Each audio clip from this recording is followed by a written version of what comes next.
एक बहुत बड़ा बादशाह था जो मिस्र का बादशाह था। He was the king of Egypt. उसके हाथ में मिस्र की बादशाहत। दरियाए नील उसकी हुकूमत में बहता था, दरियाए कुलजुम उसकी हुकूमत में बहता था। उस बादशाह का नाम फिरौन था। यह फिरौन इतना बड़ा बादशाह था, अपने आगे सजदा करवाता था। अना रब्बुकुमुल आला का दावा करता था, मैं रब हूं तुम्हारा। लेकिन क्या फिरौन हमेशा बादशाह रहा? उसकी सत्ता हमेशा रही, उसकी कुर्सी हमेशा रही? नहीं। एक वक्त वो आया, मूसा अलैहिस्सलाम अपने साथियों को लेकर के जा रहे थे। फिरौन पीछा कर रहा था, सामने दरिया आ गया।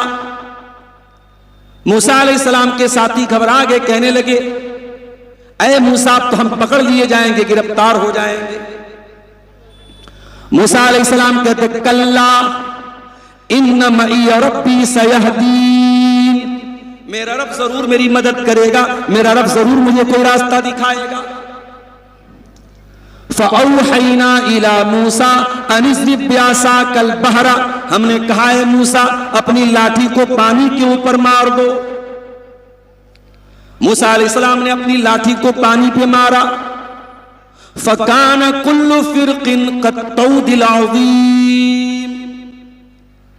समुंदर के दरिया के दो फट हो गए, दरिया में बीच में रास्ता बन गया।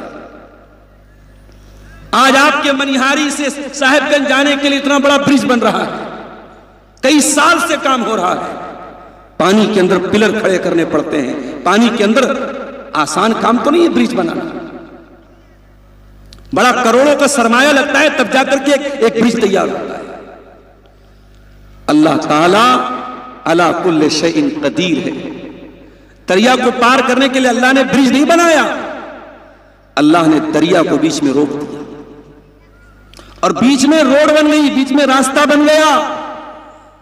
पानी दोनों तरफ खड़ा हो गया और बीच में रोड बन गया और हजरत मूसा बड़े आराम से वो रोड क्रॉस कर गए।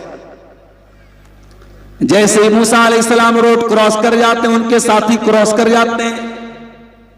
फिरौन अपने साथियों को लेकर के उसी रास्ते पे चला गया।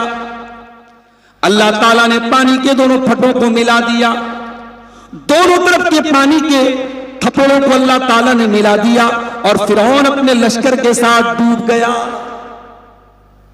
वही फिरौन जो अल्लाह का मजाक उड़ाता था, वही फिरौन जो मूसा अलैहिस्सलाम का मजाक उड़ाता था, वही फिरौन जो कहता था, ऐ हामान जरा सीढ़ी बना के ला, मैं जरा देखूं कि अल्लाह ताला कैसा है, मैं अल्लाह से बात करूं। वो अल्लाह का मजाक उड़ाता था। ये बात याद रखो, हर दौर के फिरौन को डूबना है। हर दौर के फिरौन की एक समय सीमा है, जिसके बहुत नारे लग रहे हैं, जिसके बहुत जयकारे लग रहे हैं, एक दिन आएगा उसको कुत्ता नहीं पूछेगा। हर दौर का फिरौन ये बात याद रखे। हर दौर के फिरौन के लिए अल्लाह ने किसी मूसा को तैयार किया। फिरौन डूब गया, सारी हुकूमत खत्म, सारा शासन खत्म, सारा प्रोटोकॉल खत्म। कम तरकू मिन जन्नातिन व उयून व ज़ुरूइन व मकामिन करीम व नामतिन कानू फीहा फाकिहीन। फिरौन चला गया, महल छोड़ के चला गया, बागात छोड़ के चला गया, अपने बहुत बड़े बड़े खजूरों के पेड़ छोड़ के चला गया, बड़ी बड़ी खेतियां छोड़ के चला गया। कज़ालिका व औरसनाहा कौमन आखरीन। महल आज भी है, खेती आज भी है, खजूरों के बागात आज भी है, मगर उनका मालिक फिरौन नहीं है, कोई और है। हमने किसी और को वारिस बना दिया। फमा बकत अलैहिमुस समाउ वल अर्दु वमा कानू मुनज़रीन। फिरौन मर गया और फिरौन के ऊपर कोई रोने वाला नहीं था, कोई आंसू बहाने वाला नहीं था। इसीलिए कहा जाता है, अरे मरो तो ऐसी मौत मरो कि चार लोग आंसू बहाया। मौत उसकी हुई जिसका करे जमाना अफसोस, यूं तो दुनिया में सभी आए हैं मरने के लिए। फिरौन मर गया, खत्म हो गया, मगर फिरौन पर कोई आंसू बहाने वाला नहीं है मेरे प्यारे साहब। पता ये चला कि हुकूमत की कामयाबी की गारंटी नहीं है, वरना फिरौन कामयाब होता। फिरौन इतनी बड़ी हुकूमत के बावजूद कामयाब नहीं है। क्या बड़े बाप की औलाद होना, क्या किसी बहुत बड़े इंसान का बेटा होना, उसकी बेटी होना, क्या ये कामयाबी की गारंटी है? नहीं नहीं। 950 साल तक अल्लाह के दीन को फैलाने वाला पैगंबर, अल्लाह के दीन की तबलीग करने वाला नबी हजरत नूह अलैहिस्सलाम, उनका अपना बेटा कनान उनकी आंखों के सामने डूब गया। हजरत नूह बहुत कोशिश करते रहे अपने बच्चे को बचाने की, मगर अपने बेटे को बचा नहीं पाए। दुनिया में भी डूब गया और आखिरत में भी डूब जाएगा। हजरत नूह अलैहिस्सलाम अल्लाह ताला से कहते हैं, अय अल्लाह, तूने वादा किया था तू मेरे परिवार को बचाएगा, तू मेरी फैमिली को बचाएगा। इन्नबनी मिन अहली, अय अल्लाह, मेरा बेटा भी मेरे परिवार में से था, मेरे बेटे को तूने क्यों नहीं बचाया? अल्लाह ने फरमाया, इन्नहु अमलुन गैरु सालिह, ऐ नूह, तेरे बेटे का कैरेक्टर ठीक नहीं था, तेरे बेटे का अमल ठीक नहीं था, तेरा बेटा ईमान नहीं लाया था। इसका मतलब यह हुआ कि आपका बाप कौन है अल्लाह का ये मैटर नहीं करता। माफ कीजिएगा, शेरशाबादी बरादरी की तादाद यहां अल्हम्दुलिल्लाह बड़ी तादाद मौजूद है। मैं आपकी इस बरादरी और इस कौम की बड़ी इज्जत करता हूं। हमारे बनारस में अंसारी बरादरी के लोग बहुत ज्यादा है, कई खान बरादरी के लोग बहुत ज्यादा है। ये बरादरी, ये टाइटल, ये सरनेम अल्लाह ताला क्या इसकी कोई हैसियत नहीं है मेरे साथ। अल्लाह क्या ये नहीं पूछा जाएगा तेरी बरादरी क्या थी? तू शेरशाबादी था कि तू सुरजापुरी था कि तू शेख था कि तू अंसारी था कि तू बिहार का था कि तू बंगाल का था? अल्लाह ताला क्या ये सरनेम और ये टाइटल नहीं पूछे जाएंगे। इन्ना अकरमकुम इंदल्लाहि अत्काकुम, अल्लाह ताला क्या तुम्हारा तकवा काम देगा, तुम्हारे दिल में अल्लाह का कितना डर था वही काम देगा। यहां नूह अलैहिस्सलाम का अपना बेटा नहीं बच पाया और शायर कहता है, बगावत पर हो आमादा, बगावत पर हो आमादा, तो डूबे नूह का बेटा, बगावत पर हो आमादा, तो डूबे नूह का बेटा। यहां नामो नसब की बरतरी से कुछ नहीं होता। आपका खानदान अल्लाह के आपको नहीं बचाएगा, आपकी बिरादरी अल्लाह के आपको नहीं बचाएगी।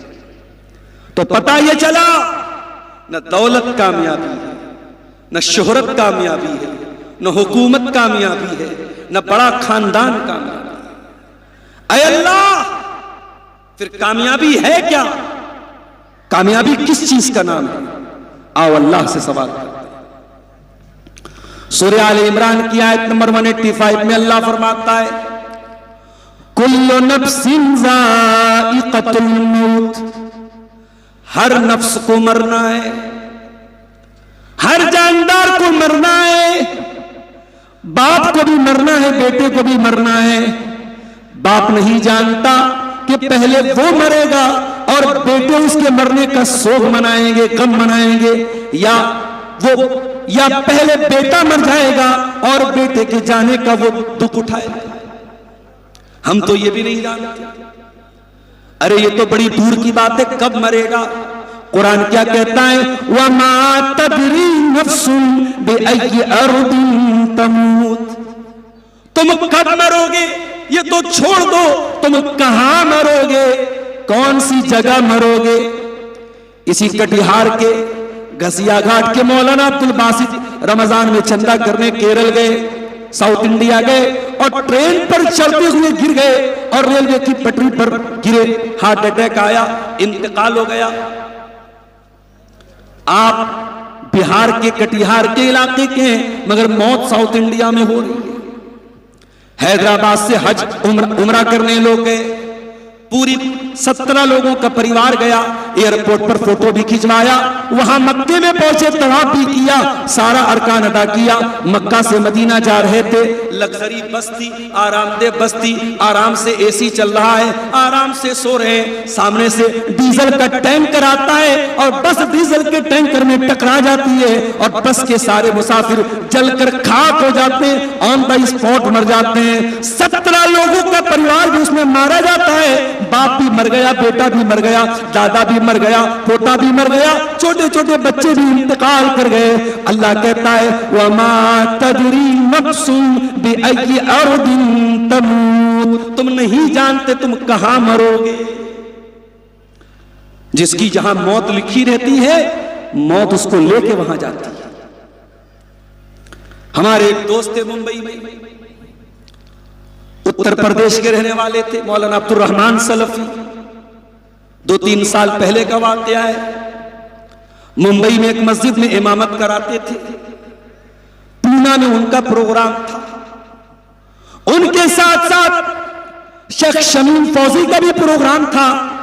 दोनों लोग पूना जाते हैं। प्रोग्राम खत्म हो गया। मौलाना अब्दुल रहमान ने शेख शमीम फौजी से कहा, मौलाना मुझे सुबह फजर की नमाज पढ़ानी है, मदरसे में पढ़ाना है, स्कूल में पढ़ाना है, मुझे मुंबई जाना पड़ेगा। मौलाना ने कहा रात बहुत हो गई है, मैं नहीं जाऊंगा, आप चले जाइए। उन्होंने जिद किया कि नहीं आप चलिए मेरे साथ, मैं अकेले नहीं जाना चाहता। मौलाना ने कहा मेरा मन घबरा रहा है, मैं रात में नहीं जाऊंगा। वहां से शेयरिंग टैक्सी चलती है। अब्दुल रहमान सलफी साहब ने टैक्सी, जो शेयरिंग टैक्सी चलती है वो टैक्सी का उन्होंने किराया दिया। उसमें 5-6 लोग जो टैक्सी में बैठते हैं सारे लोग बैठे। रात का समय था, ड्राइवर पूरी स्पीड में गाड़ी चला रहा था। हाईवे पर उसकी गाड़ी एक खंबे से टकराती है और एक्सीडेंट होता है। और इतना भयानक एक्सीडेंट होता है कि कार में बैठे हुए सारे, एक आदमी को छोड़ के सारे लोगों का इंतकाल हो जाता है। मौलाना अब्दुल रहमान सलफी की डेड बॉडी देखने के लायक नहीं बची, सर फट जाता है, चेहरा फट जाता है। आप सोचिए मेरे भाई, शेख शमीम फौजी उनके साथ गए थे मगर उन्होंने माजरत कर ली, मैं नहीं जाऊंगा। लेकिन इनको वापस आना था। जिसकी मौत जहां लिखी थी मौत उसको खींच करके वहां लेके जाती है। कुल्लु नफ्सिन ज़ाइक़ा, मरना तो है तुमको, हर इंसान को मरना है, हर जानदार को मरना है। कब मरना है नहीं मालूम, कहां मरना है नहीं मालूम, मरने का बहाना क्या होगा नहीं मालूम। अच्छा खासा इंसान मर जाता है, कई सालों से बिस्तर पड़ा हुआ इंसान चलता रहता है। कई घरों में देखा गया बाप बीमार है, बाप अभी बिस्तर पड़ा है, बाप के मरने के पहले बेटा मर जाता है।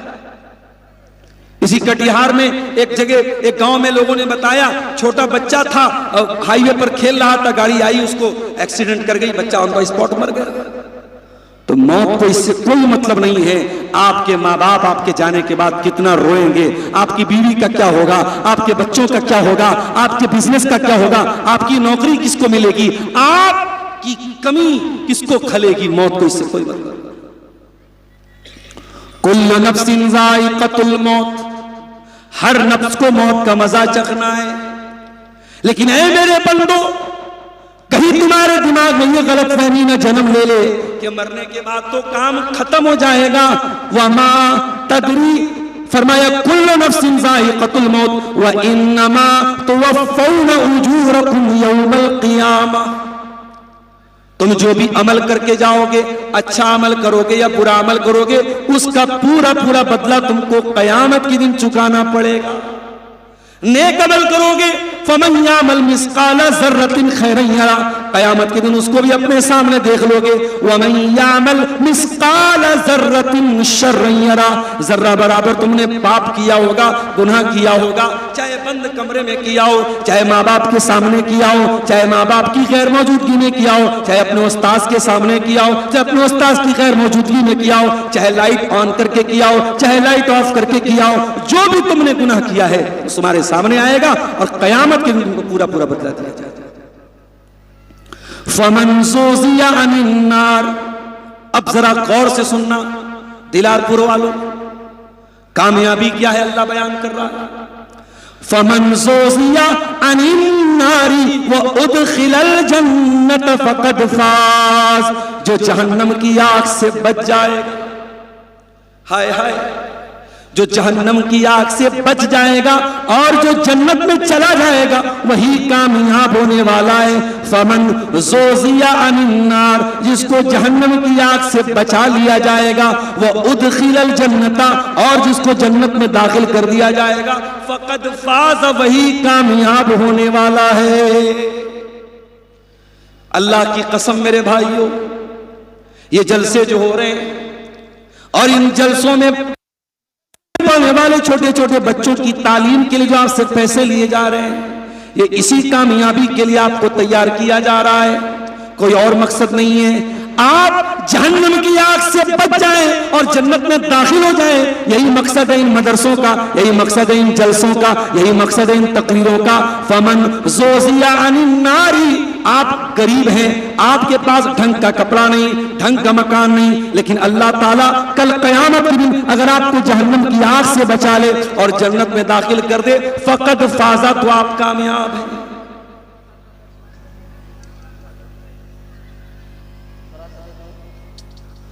तो कामयाबी यह है कि आप जहन्नम से बच जाएं और जन्नत में दाखिल हो जाएं। अब यह कामयाबी मिलेगी कैसे? मैं सिर्फ 8 चीजें आपके सामने बयान करूंगा, क्योंकि मैं एक सीमित समय के लिए आपके बीच में आया। मैं 8 चीजें बयान करूंगा जो आपको कामयाब करेंगी, जो जन्नत में लेके जाएंगी। बोलो, आप कोशिश करेंगे इंशाअल्लाह? बोलें, प्रयत्न करबें कि ना करबें? इंशाअल्लाह। लोग कहते मौलाना आप थोड़ा बंगला बोल दिया कि जो लोग खुश हो जाते हैं। हाँ, करेंगे इंशाअल्लाह। 8 चीजें अल्लाह ताला ने बयान की है। कहां? कुरान करीम के 18वें पारे में, सूरह मोमिनून के आगाज में। आइए उन 8 चीजों पर हम विचार करते हैं, गौर करते हैं और कोशिश करते हैं, प्रयत्न करते हैं कि वो 8 चीजें हमारे अंदर पैदा हो जाए। क़द अफ़लहल मोमिनून, कामयाब हो गए ईमान वाले। अल्लाह ताला के यहां कामयाब होना है तो पहला काम क्या करना पड़ेगा? ईमान वाला बनना पड़ेगा। और ईमान वाला किसको बोलते हैं? जो ला इलाहा इल्लल्लाह और मुहम्मद रसूलुल्लाह पढ़ता है, जो कलमे तौहीद पढ़ता है, जो एक अल्लाह की इबादत करता है और मुहम्मद रसूलुल्लाह सल्लल्लाहु अलैहि वसल्लम को अपना रसूल मानता है। इसी कलमे पर आपको कायम रहना है और मरते दम तक कायम रहना है। वला तमूतुन्ना इल्ला व अंतुम मुस्लिमून, मेरे बंदो तुम्हें मौत ना आए मगर इस्लाम की हालत में। मेरे प्यारे साथियों, आज दुनिया की मोह माया में पड़ के शायद ईमान की वैल्यू आपको पता ना हो, और शायद कभी आपको ऐसा लगता हो जैसे कोई हिंदू है, जैसे कोई सिख है, जैसे कोई ईसाई है, वैसे हम मुसलमान हैं, हमारा एक मजहब है, उनमें और हमें कोई अंतर नहीं है। मेरे प्यारे साथियों, ये ईमान कितनी बड़ी दौलत है, शायद आपको इसका अंदाजा नहीं है। जब आप अल्लाह ताला के यहां जाएंगे और इस ईमान की बदौलत अल्लाह ताला आपको जन्नत में दाखिल करेगा, तो जन्नत में जाने के बाद जन्नती कहेगा वक़ालुल हम्दुलिल्लाहिल्लज़ी हदाना लिहाज़ा, ऐ अल्लाह तेरा शुक्र है, तेरा करम है कि तूने हमको हिदायत से नवाजा था, तूने हमको ईमान से नवाजा था। वमा कुन्ना लिनहतदिया लौला अन हदाना अल्लाह, ऐ अल्लाह हम खुद से ईमान लाने की क्षमता नहीं रखते थे। अरे हमको ईमान लाने के लिए कोई मेहनत नहीं करी। हमारा बाप मुसलमान, हमारा दादा मुसलमान, हमारे खानदान मुसलमान, हम मुसलमान के घर में पैदा हुए। आपको बैठे बिठाए ये नेमत मिल गई, इसीलिए दुआ किया करो तो अपने माँ बाप के लिए भी दुआ किया करो कि उनके जरिए तुम्हें इस्लाम मिला है। माँ बाप मुसलमान थे, उनके घर में तुम पैदा हुए, तुम मुसलमान थे, तुम्हें इस्लाम लाने के लिए कोई संघर्ष नहीं करना पड़ा, कोई स्ट्रगल नहीं करना पड़ा, कोई मेहनत नहीं करनी। ये ईमान कितनी बड़ी दौलत है मेरे साथ। कुरान कहता है इन्नल्लज़ीना कफ़रू व मातू व हुम कुफ़्फ़ारुन फ़लन युक़बला मिन अहदिहिम मिल्उल अर्ज़ि ज़हबा जो लोग ईमान के बगैर दुनिया से चले जाएंगे, जो कुफ्र की हालत में, जो शिर्क की हालत में दुनिया से चले जाएंगे, कल कयामत के दिन वो जमीन भर के सोना भी अगर लेके आ जाएं, फलन युक़बला मिन अहदिहिम, उनका सोना अल्लाह ताला कबूल नहीं करेगा। अभी आज मैं इस देश के बहुत बड़े अरबपति का एक वीडियो देख रहा था। इस देश का एक बहुत बड़ा अरबपति है, उसके घर में कोई संत आए, कोई महात्मा आए, वो और उसकी बीवी उस संत की इबादत कर रहे थे, उसके आगे सजदा कर रहे थे। करोड़ों की दौलत है, अरबों की दौलत है, मगर तौहीद नहीं है, ईमान नहीं है। मैं समझता हूं उस अरबपति से बेहतर आपके दिलारपुर का वो गरीब मुसलमान है, जिसके पास रहने को एक झोपड़ी है, खाने को सादा खाना है, पहनने को ढंग का कपड़ा नहीं है, मगर उसके पास ईमान की दौलत है। कुरान क्या कहता है? तुम जमीन भर के सोना भी लेके आ जाओ, तुम इस ईमान अगर तुम्हारे पास नहीं है तो तुम जहन्नम की आग से अपने आप को नहीं बचा सकते हो। इसलिए मेरे भाइयों, ईमान की रक्षा करो, ईमान की हिफाजत करो, शिर्क मत करो। आज माफ करना, आपके अहले हदीसों में भी और शेरशाबादियों में भी बहुत सारी शिरकिया चीजें आ रही हैं। आपके बच्चों में भी गंदा तावीज पहना जाने लगा है। आपकी औरतें भी बदअकीदा लोगों के पास जाके अपने जादू का इलाज कराने लगी हैं। अभी एक साहब ने कल जयनगर में बताया, बाज औरतों को जिन्नात का मामला होता है, जादू का मामला होता है, वो ऐसे ओझा लोगों के पास जाती हैं जो शिर्क करते हैं और उन औरतों से शिर्क करवाते हैं। कहीं सांप का जहर उतारने के लिए कहीं शिरकिया मंत्र पढ़ा जाता है ताकि सांप का जहर उतर जाए। वह इन कुतिलता हुर्रिता, अल्लाह के प्यारे नबी हजरत मुआज ने जबल से कहते हैं, ऐ मुआज, तू अल्लाह के साथ कभी शिर्क मत करना, तुझे कत्ल कर दिया जाए, तुझे जला दिया जाए, कत्ल तो हो जाना, जल कर राख हो जाना, मगर अल्लाह के साथ कभी तू शिर्क मत करना। तौहीद की अमानत सीनों में है हमारे, आसान ही मिटाना नामो निशान। जब तक तौहीद है आपके पास, कोई माई का लाल आपका पाल बाका नहीं कर सकता है।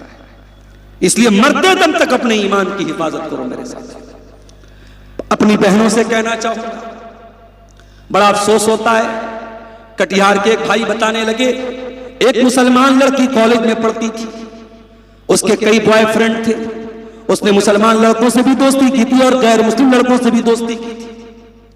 गैर मुस्लिम लड़कों से उसकी दोस्ती की ताल्लुकात थे और वो मुसलमान लड़की अपने उसी एक गैर मुस्लिम आशिक के साथ फरार हो जाती है और मुर्तद हो जाती है, ईमान का रास्ता छोड़ देती है, इस्लाम को त्याग देती है, छोड़ देती है। इससे बढ़ के अफसोस क्या हो सकता है। और ये सिर्फ कटिहार की कहानी नहीं है, ये कहानी उत्तर प्रदेश के लखनऊ की भी है, ये उत्तर प्रदेश के बरेली की भी है, ये उत्तर प्रदेश के बनारस की भी है, ये कलकत्ता की भी है, ये हैदराबाद की भी है, ये मुंबई, देश के मुख्तलिफ कोनों से ये खबरें हमारे पास है। मुसलमान लड़कियां बाकायदा इस साजिश का शिकार है। बाकायदा एक जाल बनाया जा रहा है, मोबाइल की दुकानों पर मुसलमान लड़कियों का नंबर लिया जा रहा है, फेसबुक पर और सोशल मीडिया पर पूरा एक ग्रुप मौजूद है जो मुसलमान लड़कियों को टारगेट कर रहा है, जो उनके इनबॉक्स में आके उनसे चिकनी चुपड़ी बातें करता है, पहले उनसे इस्लाम के बारे में जानने की बात करता है, फिर धीरे धीरे अपने जाल में फंसा के उन लड़कियों की इज्जत के साथ खेलता है, उनके ईमान का सौदा करता है, उनके ईमान से उनको निकाल देता है। मेरी प्यारी बहनों, अल्लाह की कसम, इससे महंगा कोई सौदा नहीं हो सकता। दुनिया के प्यार और मोहब्बत के नाम पे अगर कोई तुम्हें इस्लाम से निकाल दे, इससे महंगा कोई सौदा नहीं है। मेरी प्यारी माँ और बहनों, अपने ईमान को इतना हकीर न बनाना, इतना मामूली मत बनाना। अरे तुम तो सुमैया की औलाद हो। कौन सुमैया?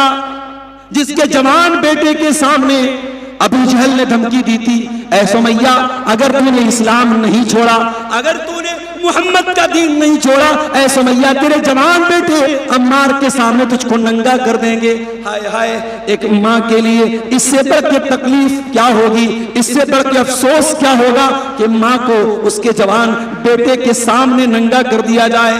मगर ऐ सुमैया तेरे ईमान का क्या कहना, तेरी इस्तिकामत का क्या कहना, तेरे जज्बे का क्या कहना। सुमैया ने नंगा हो जाना गवारा कर लिया, दर्दनाक तरीके से शहीद हो जाना गवारा कर लिया, मगर सुमैया ने अपने ईमान का सौदा न किया, अपने दीन का सौदा न किया। मेरी प्यारी बहनों, इस ईमान की हिफाजत करो। क़द अफ़लहल मोमिनून, कामयाब हो गए ईमान वाले। अगर ईमान नहीं है तो आप कामयाब नहीं हो सकते। पहली कंडीशन है ईमान वाले बनो। और ऐ दिलारपुर के लोगों, एक और बात कान खोल के सुन लो, अपने ईमान के साथ साथ अपनी आने वाली नस्लों के ईमान की भी चिंता करो, अपने बच्चों के ईमान की भी चिंता करो। कहीं ऐसा ना हो रोजी रोटी के चक्कर में तुम ऐसी जगह अपने बच्चों को ले जाके बसा दो जहां आपके बच्चे मुशरिक हो जाएं, शिर्क करने वाले हो जाएं, तौहीद को छोड़ दें, ईमान को छोड़ दें। अपनी आने वाली नस्लों के ईमान की भी चिंता करो, अपनी बेटियों के ईमान की भी फिक्र करो, अपने बेटों के ईमान की भी फिक्र करो। इब्राहिम खलीलुल्लाह अल्लाह की बारगाह में दुआ करते हैं, व जुनूबनी व बनिया अन नाबुदल असनाम, ऐ अल्लाह तो मुझे भी शिर्क से बचा और मेरे आने वाले मेरे बच्चों को, मेरी आने वाली नस्लों को भी तो शिर्क से बचा। तो कामयाबी की पहली सीढ़ी क्या है? ईमान वाले। और आगे बढ़िए, अल्लज़ीना हुम फी सलातिहिम खाशिऊन, कामयाब लोगों की दूसरी पहचान, जब वो नमाज पढ़ते हैं अपनी नमाज में वो कंसंट्रेशन करते हैं, फोकस करते हैं, अपनी नमाज में खुशू और खुजू इख्तियार करते हैं। अल्लज़ीना हुम फी सलातिहिम खाशिऊन, वो अपनी नमाज में अल्लाह से डरते हैं। और हम लोग नमाज कैसे पढ़ते हैं? अल्लामा इकबाल ने बड़ी सच्ची बात कही, मैं जो सर बसजदा हुआ कभी तो ज़मीन से आने लगी ये सदा, मैं जो सर बसजदा हुआ कभी तो ज़मीन से आने लगी सदा, तेरा दिल तो है सनम आशना तुझे क्या मिलेगा नमाज में। नमाज में आज हमारा दिल नहीं लगता, हमारा दिल कहीं, दिमाग कहीं, ख्याल कहीं। अपनी नमाज में खुशू और खुशू पैदा करो मेरे प्यारे साथ। हजरत आयशा नमाज पढ़ रही थी, उनका भतीजा उनसे मिलने आया, कासिम बिन मोहम्मद अपनी फूफी से मिलने आया। देखा फूफी जान नमाज पढ़ रही है और नमाज की हालत में सूरह तूर की तिलावत कर रही हैं और सूरह तूर की आयत पढ़ रही हैं, फमन्नल्लाहु अलैना व वक़ाना अज़ाबस्समूम, अल्लाह ताला का हम पर करम हुआ। जब जन्नती जन्नत में जाएंगे तो कहेंगे अल्लाह ताला का हम पर करम हुआ कि अल्लाह ने हमको जहन्नम की आग से बचा लिया। हजरत आयशा इसी आयत को पढ़ती चली जा रही है, रोती चली जा रही है, पढ़ती चली जा रही है, रोती चली जा रही है। उनका भतीजा कहता है मैं फूफी से मिलने आया था, मैंने देखा फूफी इसी आयत को पढ़ रही है, मैं वहां से चला गया, मैं बाजार चला गया और बहुत देर के बाद मैं वापस लौटा। मैं क्या देखता हूं, मैं जब वापस आया मेरी फूफी जान उसी हालत में नमाज में खड़ी है और उसी आयत को पढ़ के रोती चली जा रही है और दोहराती चली जा रही है, फमन्नल्लाहु अलैना व वक़ाना अज़ाबस्समूम। एक हमारी नमाज है, हम तो नमाज भी ऐसे पढ़ते हैं जैसे एहसान करते हैं। नमाज में खुशू इख्तियार करो मेरे भाई, नमाज ऐसे पढ़ो जैसे तुम अल्लाह को देख रहे हो। अरे तुम अपने शहर के विधायक के पास जाते हो तो अदब से खड़े होते हो, शहर के डीएम और एसपी के सामने खड़े होते हो तो अदब से खड़े होते हो, अल्लाह के सामने खड़े हो तो दिल कहीं है दिमाग कहीं। कुरान कहता है फवैलुल लिल मुसल्लीन अल्लज़ीना हुम अन सलातिहिम साहून अल्लज़ीना हुम युराऊन, ऐसे नमाज पढ़ने वालों के लिए बर्बादी है जिनका दिल नमाज में नहीं लगता है, जो लोगों को दिखाने के लिए नमाज पढ़ते हैं। तो कामयाब की पहचान, दूसरी पहचान क्या बताई अल्लाह ने? अल्लज़ीना हुम फी सलातिहिम खाशिऊन, जो अपनी नमाज में खुशू और खुशू इख्तियार किया।